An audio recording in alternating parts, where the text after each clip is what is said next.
Qala al-musannifu rahimahullahu ta'ala wa adama naf'alana bi barakatihi wa bikum fid dharaini amina ila an qala.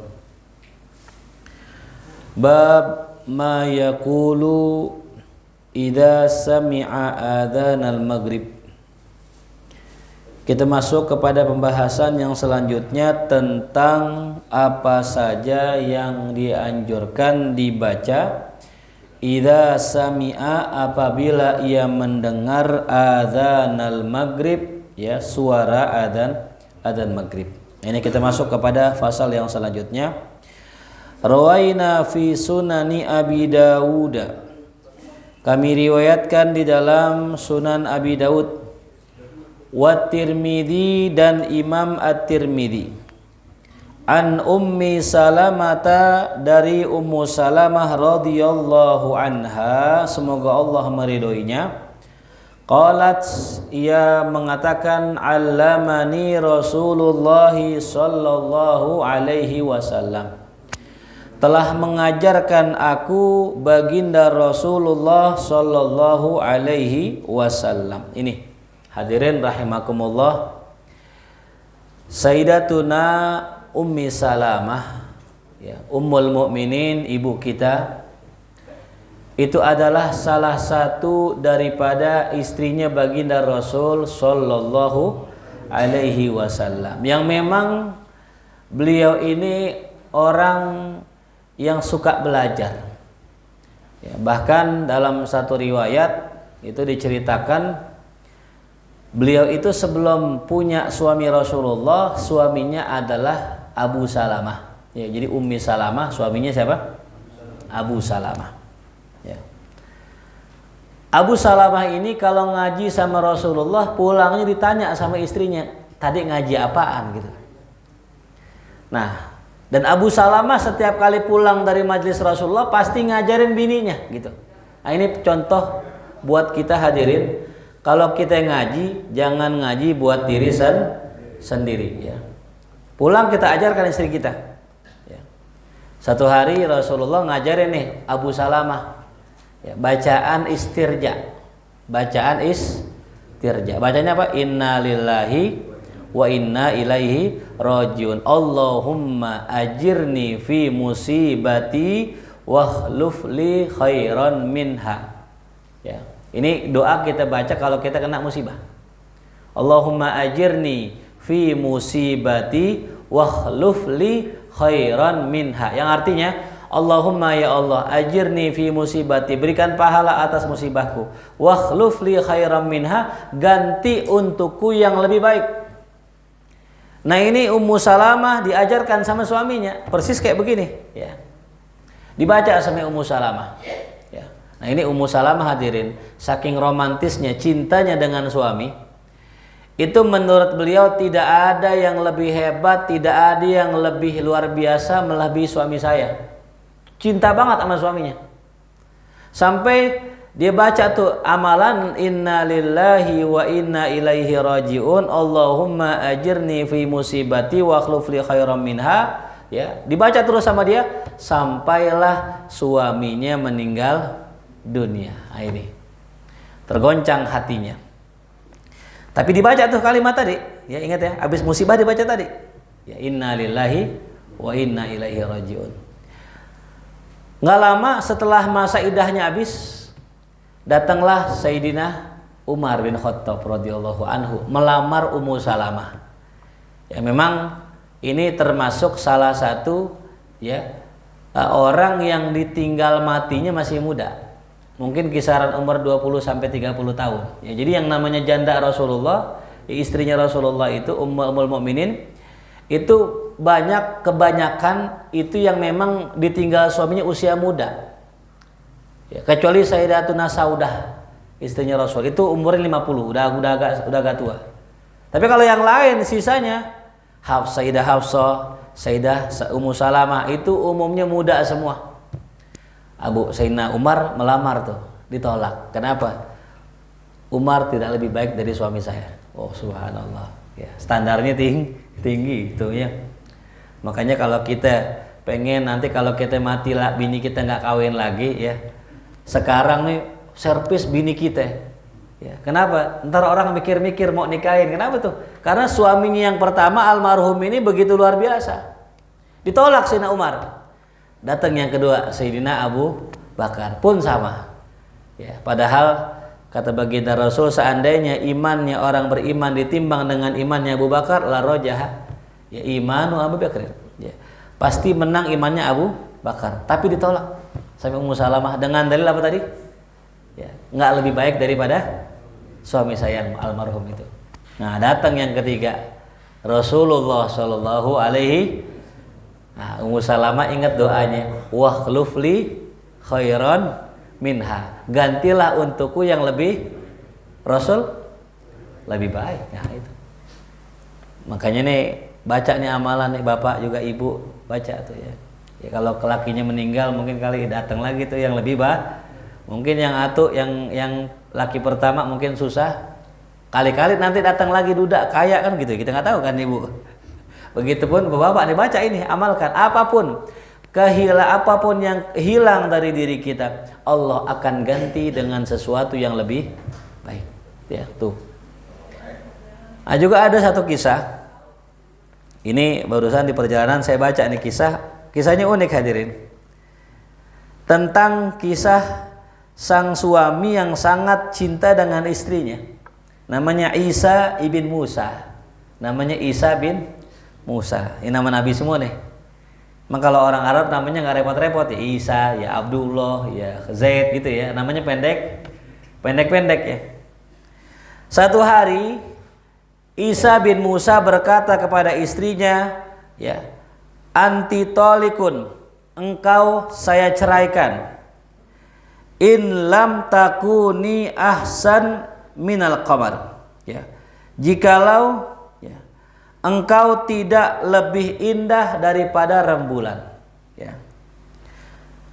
Ini kalimat cerai ini ya. Engkau saya cerai jikalau kamu atau saya juga bisa tidak lebih indah dari rembulan. Ya. Nah, istrinya pun langsung ya berdiri dan kemudian memakai hijab nih hadirin. Kalau seorang istri udah dicerai sama suaminya, maka langsung pisah tuh. Ya, sampai dia mengucapkan kalimat rujuk. Ya. Ketika dia itu ya berhijab, dia menjauhkan diri dari suaminya, lantas sang istri ya berkata, engkau telah menceraikan saya, tolak tadi. Ya. Lalu kemudian sang suami ya itu sedih ya karena omongannya sendiri. Ya, ini kata ulama, orang tuh kalau lagi girang, lagi seneng, ya jangan ngomong yang aneh-aneh gitu. Kebanyakan orang tuh kalau lagi girang, lagi seneng, saking senengnya ngomong kalimat yang aneh-aneh. Ya, kalau bahasa kita apa tuh, ngerahul kali itu ya. Ngomong yang ngaco. Ya ada dua kondisi di mana orang itu ngomongnya nggak pakai logika. Ya itu kemarin kita bahas tuh. Sedikit saya selingin ya. Menurut sebagian ulama, orang tuh mikir tuh di hati. Orang berpikir di mana? Di hati. Lahum qulubun la yafqahuna biha. Mereka punya kulub tapi nggak digunakan buat berpikir. Berarti menurut sebagian ulama yang namanya mikir tuh di hati. Nah, adapun otak itu hanya menyimpan informasi dan ingatan. Ya, jadi yang mikirin ini datanya dari sini gitu. Maka kalau ada orang hatinya lagi marah, maka logikanya cacat. Orang kalau lagi marah logikanya cacat. Makanya nggak boleh memutuskan hukum pada saat marah. Sebagian ulama mengatakan tidak sah cerai kalau seandainya diucapkan dalam kondisi marah karena logikanya cacat. Hati rusak, logika rusak. Karena akal ini walaupun pintar, walaupun cerdas, dia hanya menyimpan tetap yang ngolah ini. Begitupun orang kalau lagi mabuk cinta, kan yang bergejolak di sini. Orang kalau lagi jatuh cinta, logikanya cacat. Betul gak? Ada orang lagi demen banget nih sama cewek gitu. Kita bilang, kita nasihatin, didengar gak? Kagak. Dibilangin, kagak ngerti udah. Udah jangan sama dia begini. Iya doang depan kita. Di belakang, kenapa? Logikanya udah gak main. Hati nggak bisa berpikir manakala sudah ya termasuk daripada cinta tuh ya. Makanya jangan heran banyak orang yang rela mati demi yang karena logikanya nggak main. Ya, ditinggal perempuan, ditinggal kekasihnya, sedih. Padahal kan masih banyak yang lah. Kalau kata pepatah mati satu tumbuh 1000, kan begitu. Ini sedih banget karena tadi pusatnya logika, pusatnya akal itu adalah di hati. Maka kalau hati kita jelek, maka akal kita pun akan jelek. Cara berpikir pun akan salah tuh. Ya. Nah ini sebagaimana tadi ya, ketika dia lagi senang-senangnya sama istri, diceraiin bininya. Kalau seandainya tidak lebih baik daripada rembulan. Nah karena galau nih Isa bin Musa, dia datang ke Khalifah Al-Mansur. Dia bercerita, wahai Amirul Mukminin, nih jikalau perceraian saya ini sah nih, saya pasti akan menjadi orang yang binasa. Mendingan saya mati dah daripada hidup nggak punya bini. Maka kemudian Al-Mansur Khalifah mengumpulkan semua ahli fikih di zaman itu untuk menanyakan, apakah kalau seandainya orang cerai begini jatuh talaknya? Ya, syaratnya tadi itu. Kalau aku tidak lebih indah dari rembulan, ya maka kamu saya cerai. Wallahu akbar. Ya. Ya, yang namanya rembulan indah gak rembulan? Indah tuh ya. Kemudian setelah dikumpulkan, semua ulama mengatakan dia telah tertalak, si istri itu, kecuali satu orang, yaitu pengikut mazhab Abu Hanifah. Nah ini kan terkenal ya, ulama mazhab Abu Hanifah terkenal apa tuh? Logis, orangnya logikanya cakep luar biasa. Lalu siapa? Ya, kata ulama tersebut, ini tidak jatuh cerai katanya. Lain nih sendiri kan, yang lain bilang ini cerai. Kata ini ulama ahli logika, kamu belum menceraikan istrimu. Kenapa? Syarat yang kau tawarkan tidak sah. Gitu. Kemudian dia mengutip firman Allah Ta'ala, ya, watini wazaitun waturi sinina wahazal baladil amin laqad khalaqnal insana. Kan tadi syaratnya apa tuh? Kalau ya aku tidak lebih indah daripada rembulan, kamu saya cerai. Berarti menurut istrinya yang lebih indah apa ya? Bulan daripada suaminya. Tapi kata ulama mazhab Hanafi tadi, enggak. Yang lebih indah tuh Anda wahai fulan. Karena Allah mengatakan laqad khalaqnal insana fi ahsani. Kami ciptakan manusia dengan sebaik-baik bentuk. Sebaik-baik bentuk mengalahkan bentuk apa? Bulan. Jatuh nggak cerainya? Nggak jatuh. Kenapa? Karena si suami ternyata lebih indah daripada rembulan. Kata siapa tuh? Kata Allah. Itu semua yang hadir terkagum-kagum dengan dalil nih ulama. Kenapa? Nggak ada yang kepikiran. Nggak ada yang menyangka ternyata manusia itu lebih indah dari bulan. Ya. Makanya jangan heran ketika Jabir bin Abdullah radhiyallahu atau Jabir bin Samurah satu hari duduk di malam hari sama Rasulullah. Duduk nih di malam sama Rasulullah di malam bulan purnama. Kemudian beliau lihat Rasulullah summara al-qamar, dilihat bulan. Dilihat Rasulullah, dilihat bulan. Dibandingkan keindahan Rasul sama bulan. Apa dikatakan? Demi Allah, tidak ada yang melebihi indahnya wajah Rasul meskipun rembulan. Subhanallah tuh ya. Makanya kita mesti bersyukur. Biar kali muka kita geradagan gitu ya. Tapi kita lebih indah dari apa tuh? Bulan. Biar kali kita rada buncit lebih indah dari apa ya? Biar kita kali rada kelang gitu ya, bukan keling, kelang nih. Lebih indah dari siapa yang ngomong? Allah tuh. Ya. Hebat gak tuh ulama? Subhanallah tuh kan. Iya. Makanya kembali lagi kita jangan meremehkan. Ya ulama kadang-kadang ada yang unik kayak begitu tuh. Ya, jelas ya. Nah itulah ya pelajarannya buat kita tadi. Jangan ya mengeluarkan ya kata-kata yang aneh gitu ya, pada saat kita emosi atau lagi jatuh cinta tuh ya. Nah itulah tentang kisah Ummu Salamah. Nah ini Ummu Salamah berkata, "Allamani Rasulullah, telah mengajarkan aku baginda Rasulullah sallallahu alaihi wasallam an aqula, agar aku berucap, berdoa, inda adzanil maghrib, ketika adzan maghrib dikumandangkan." Nih ya. Apa doanya? Allahumma hadza iqbalu lailika. Ya Allah, ya. Inilah ya malammu telah datang. Wa idbaru naharika, siangmu telah berlalu. Wa aswatu du'atika, dan ya penyeru-penyerumu sudah diperdengarkan. Faghfirli, maka ampunilah aku. Ini bacaan kalau kita dulu masih nonton TV, saya masih ingat banget tuh ya. Ini bacaan yang biasa disetel di TV kalau ba'da maghrib. Yang nyetel kalau nggak salah Indosiar. Soalnya TV lain kalau habis azan biasa Allahumma robba hazihi da'.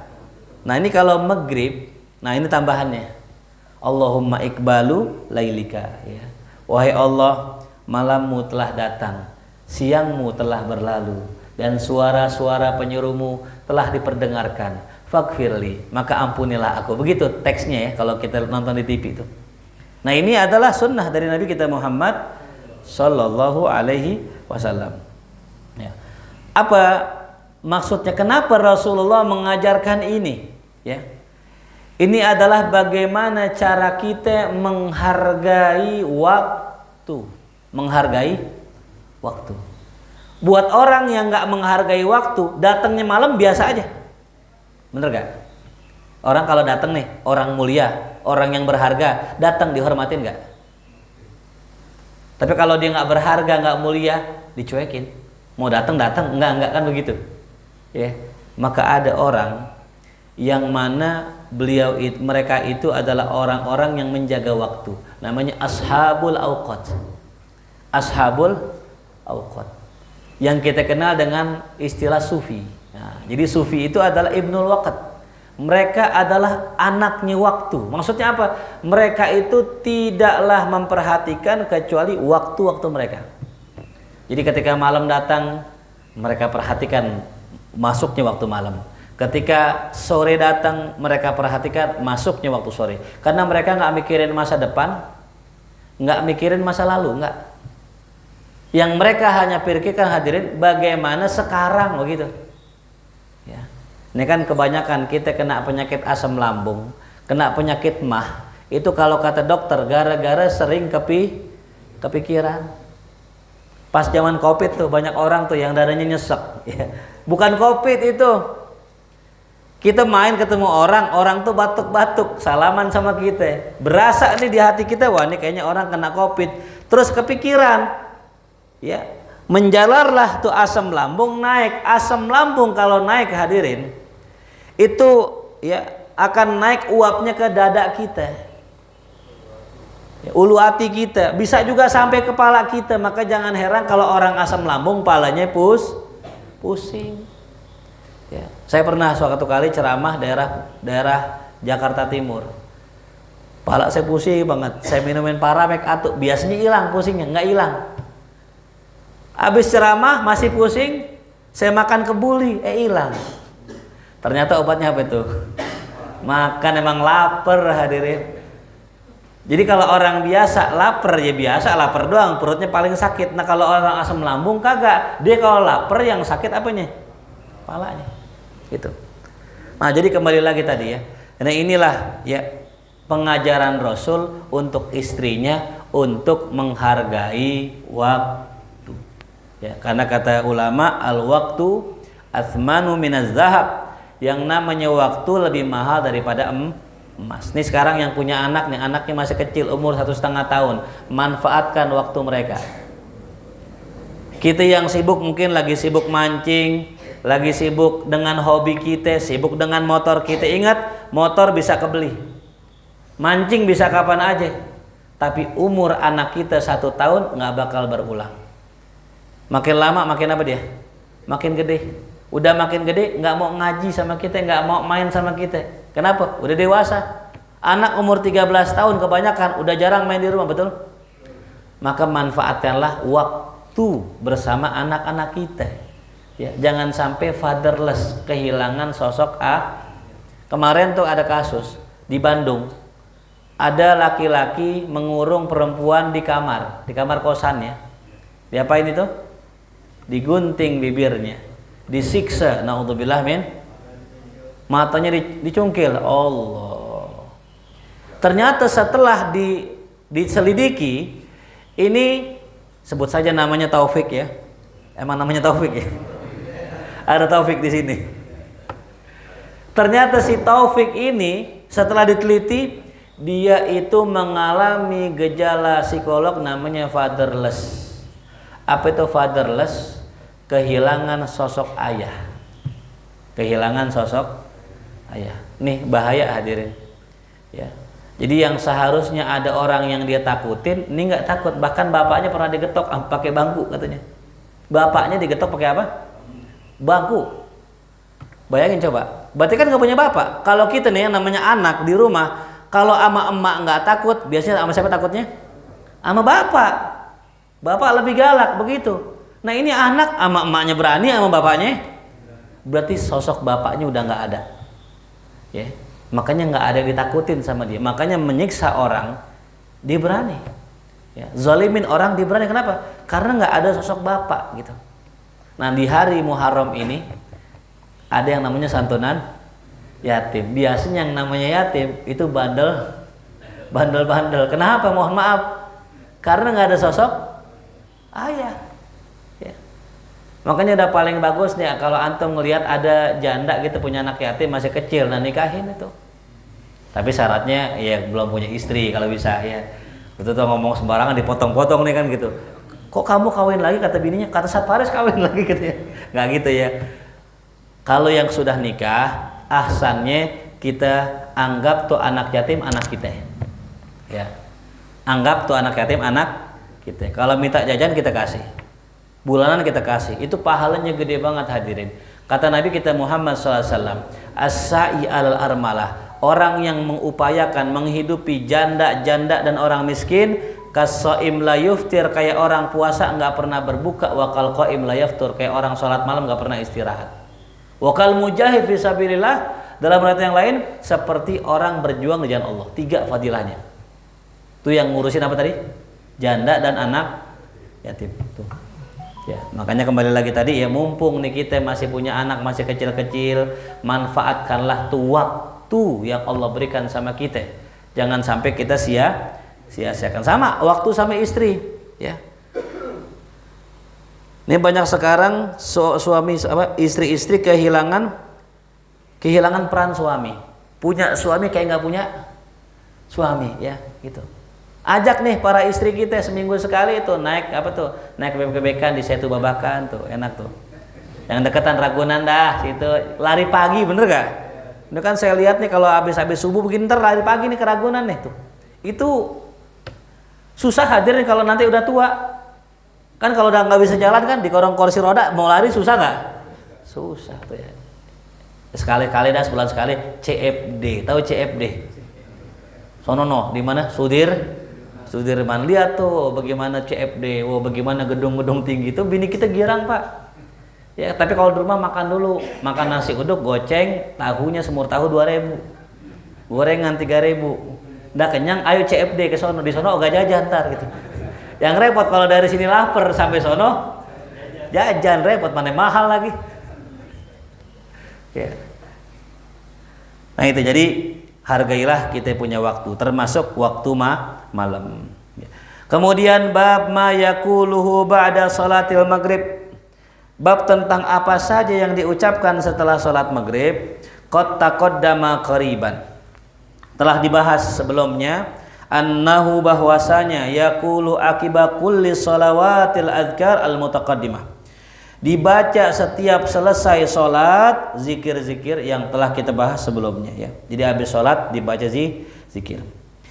Wa yustahabbu, dan disunnahkan ayyazida, menambahkan daripada bacaannya, fayaqulu ba'da ayyusalliya sunnatal maghrib. Nanti habis sholat sunnah maghrib baca lagi itu zikir. Ya kalau kita kan biasa habis sholat zikir tuh ya. Bacanya astaghfirullahaladzim, astaghfirullahaladzim. Itu dari Nabi tuh istighfar. Nah, adapun ulama nambahin. Apa kata ulama? Astaghfirullahaladzim li wali walidayya wali ashabil hukukil wajibati. Ada yang menambahkan wajibat, ada yang tidak menambahkan. Dalam kitab Tuhfatul Murid tidak mengatakan wajibat. Ya, li wali walidayya wali ashabil hukuki alayya gitu. Ini buat apa? Buat kalau nanti di hari kiamat kita di dunia belum bayar utang, pernah zalimin orang, entar Allah balas dengan istighfar itu. Jadi selamat kita. Ya. Jadi yang punya banyak utang, nah tuh baca itu. Li wali walidayya wali ashabil hukuki alayya tuh ya. Nah itu kita baca ya habis sholat maghrib. Nah ini dibacanya habis ba'diyah maghrib.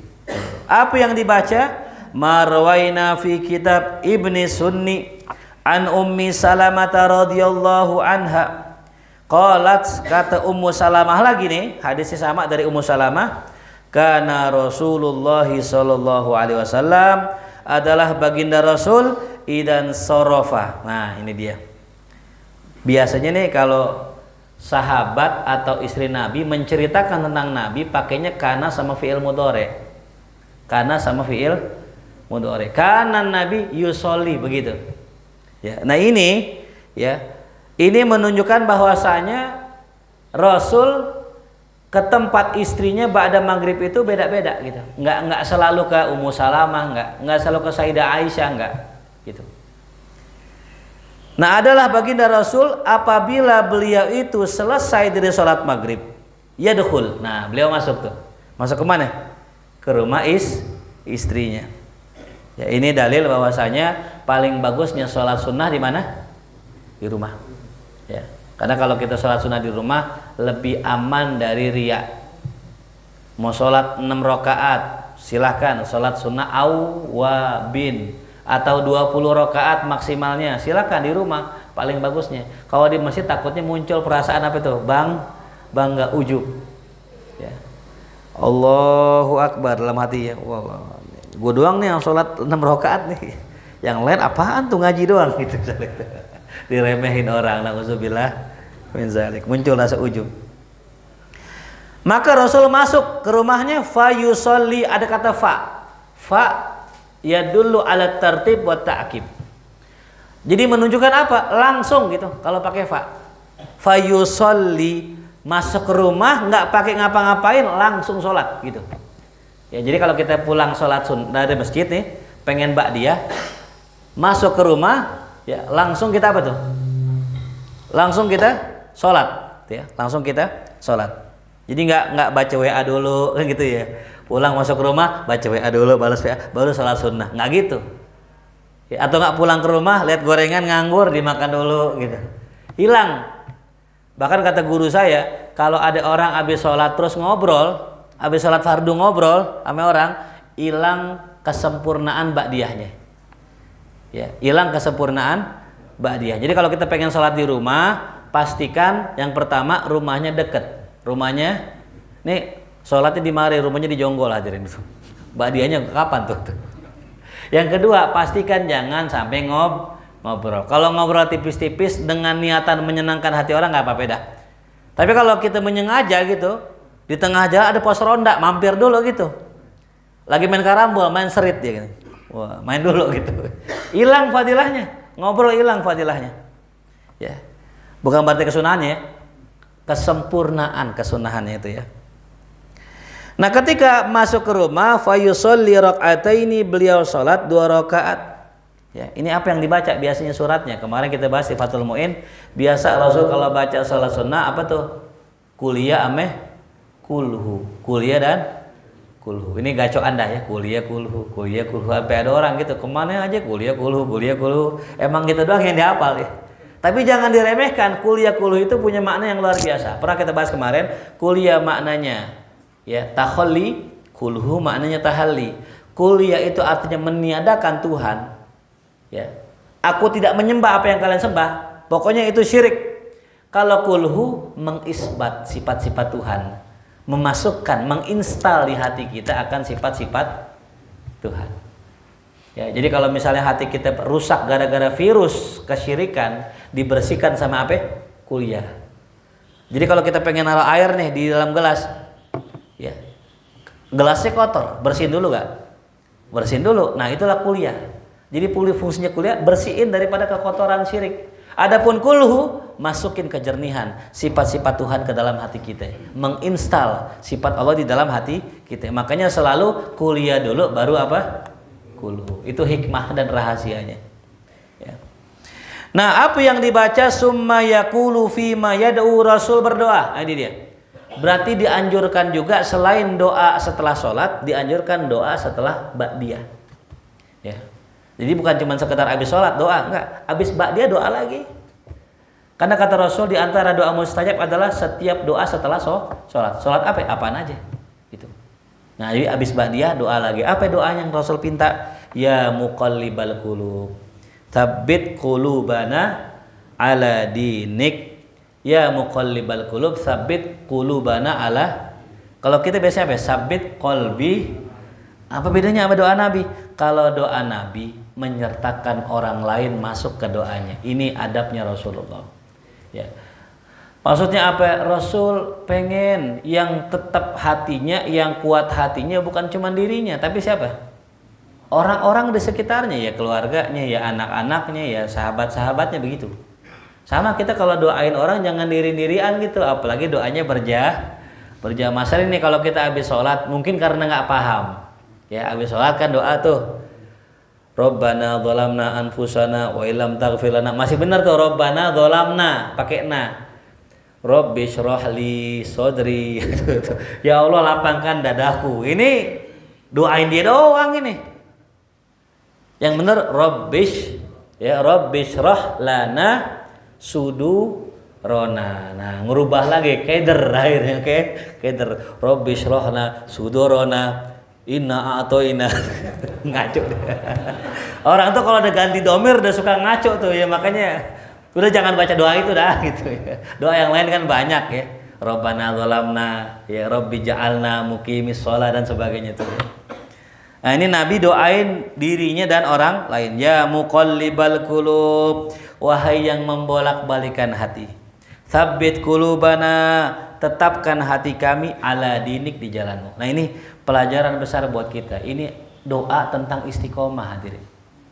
Tentang apa? Istiqomah ya.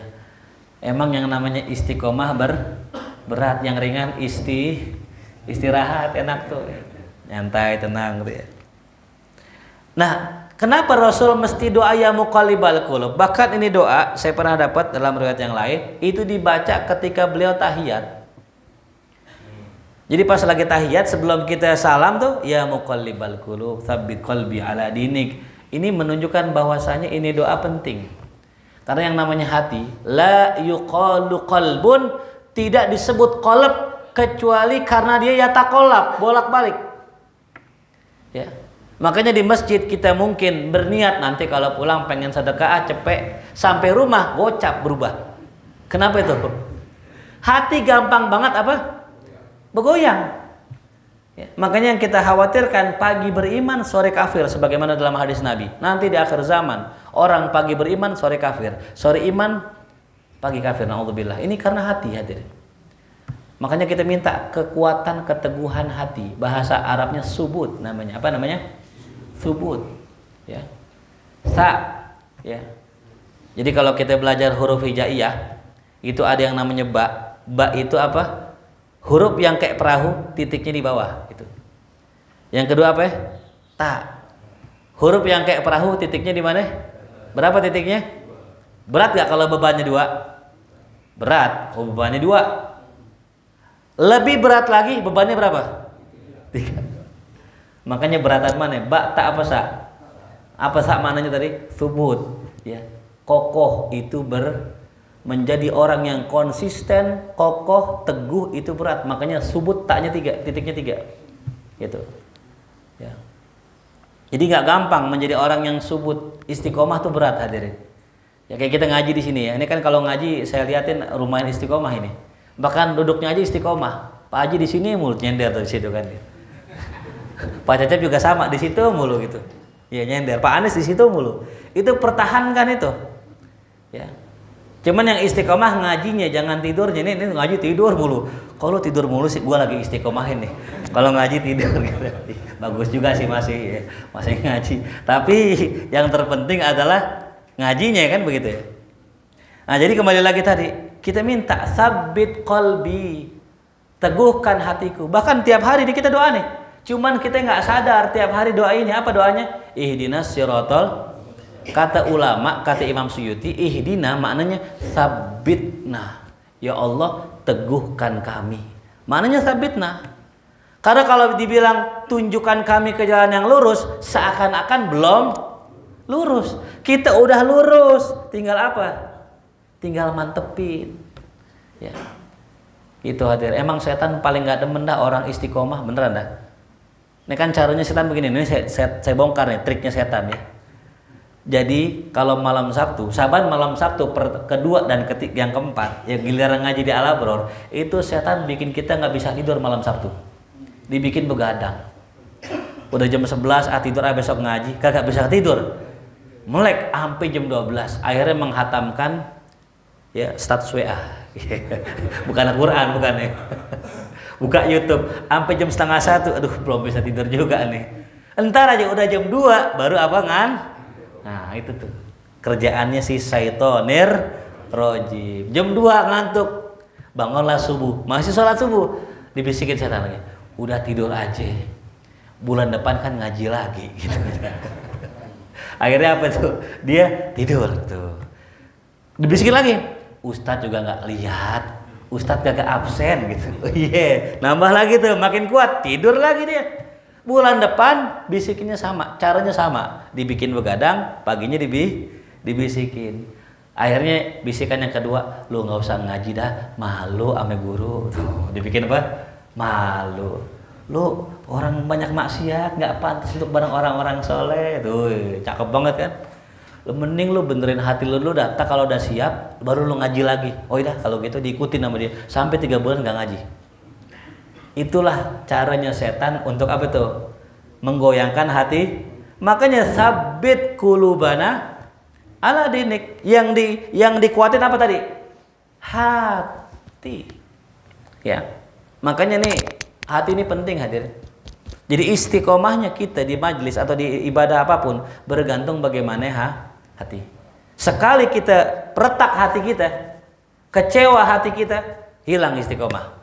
Ya, ada orang sholat duha rajin banget, ya sholat tahajud rajin banget. Satu kali kena masalah, kena musibah, dia begini doanya, ya Allah, kan saya udah rajin duha, kan saya udah rajin tahajud, kenapa masih kena musibah? Kecewa dia sama Allah, besok nggak ibadah lagi. Ya, ngeri gak? Nauzubillah. Warwaina fi kitab At-Tirmidzi an Imarah ibn Syabib qala Rasulullah sallallahu alaihi wasallam man qala, siapa orang yang berkata la ilaha illallah wahdahu la syarikalah lahul mulku wa lahul hamdu yuhyi wa yumitu wa huwa ala kulli syai'in qadir, siapa yang membaca itu ya asyara marratin ala atharil maghrib, dia membaca 10 kali ya ala atharil maghrib, setelah sholat maghrib. Ini biasa kita baca nih ya. Kemarin dalam kondisi kaki masih apa tuh? Kaki masih miring ya. Kalau dalam hadis yang lain kakinya masih miring. Ya, kalau di sini enggak. Nah, berarti ada kemungkinan begini hadirin. Boleh dibaca miring, boleh enggak gitu. Ya. Kan kalau dalam hadis yang lain kakinya masih begini nih. Nah, itu bacanya la ilaha illallah wahdahu la syarikalah. Kalau di sini enggak mesti miring berarti. Ya, biasanya siapa tuh yang enggak miring? Kadang-kadang imam. Dia takut jamaah kena makruh, kan kalau orang imam belum bergoyang udah pulang kan makruh tuh kalau nggak ada hajat. Nah dia imam langsung bergeser tuh. Nah itu, berarti kan imam udah nggak miring begini kan? Gitu.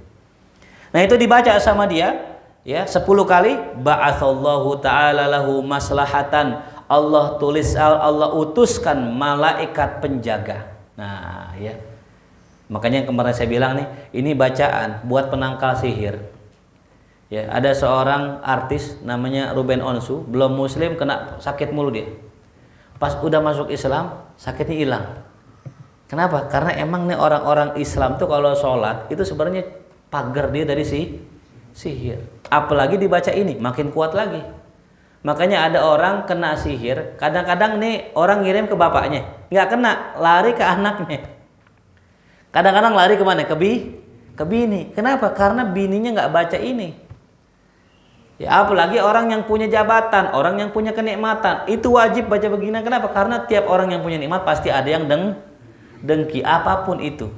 Ya, ini surah apa tuh? Al-Falaq ya. Jadi kalau kita baca Al-Falaq hadirin, itu kalau pengen tahu makna aslinya, bacanya kebalik. Bacanya apa? Kebalik ya. Surat apa tuh? Coba kita baca kebalik. Apa sih bacanya kebalik? Ayat akhirnya apa Al-Falaq? Wa min syarri hasidin, dari kejahatan orang yang dengki kalau dengki.